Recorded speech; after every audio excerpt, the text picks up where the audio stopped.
जब आप मुस्कुराते हुए शाम को घर में आएंगे तो देखना पूरे परिवार में खुशियों का माहौल बन जाएगा। महोदय साहब बाग से गुजर रहे थे। बाग में हजारों फूल खिले थे, सारे फूल मुस्कुराते नजर आ रहे थे। उस बाग का नजारा स्वर्ग के समान था। महोदय एक फूल के पास गए और बोले, मित्र तुम कुछ दिनों में मुरझा जाओगे, तुम कुछ दिनों में इस मिट्टी में मिल जाओगे। तुम फिर भी मुस्कुराते रहते हो, इतनी ताजगी से खिले रहते हो, क्यों?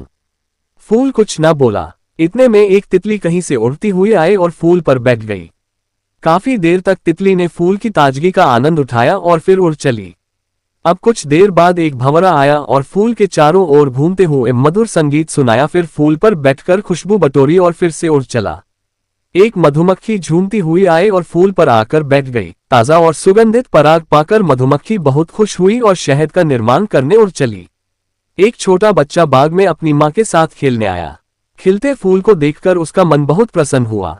उसने कोमल हाथों से फूल को स्पर्श किया और खुश होता हुआ फिर से खेल में लग गया।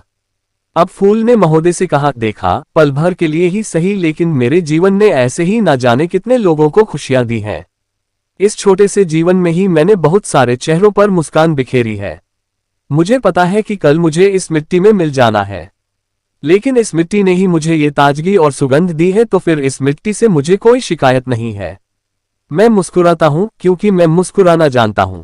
मैं खिलता हूं क्योंकि मैं खिलखिलाना जानता हूं। मुझे अपने मुरझाने का गम नहीं है। मेरे बाद कल फिर इस मिट्टी में नया फूल खिलेगा, फिर से ये बाग सुगंधित हो जाएगा। ना ये ताजगी रुकेगी और ना ही ये मुस्कुराहट। यही तो जीवन है। आपकी एक छोटी सी मुस्कुराहट भी कई लोगों के चेहरों पर मुस्कान ला सकती है। हमेशा मुस्कुराए, जीवन चलता रहेगा। आज आप हैं, कल आपकी जगह कोई और होगा।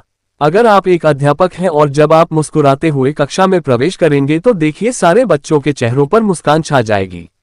अगर आप डॉक्टर हैं और मुस्कुराते हुए मरीज का इलाज करेंगे तो मरीज का आत्मविश्वास दोगुना हो जाएगा।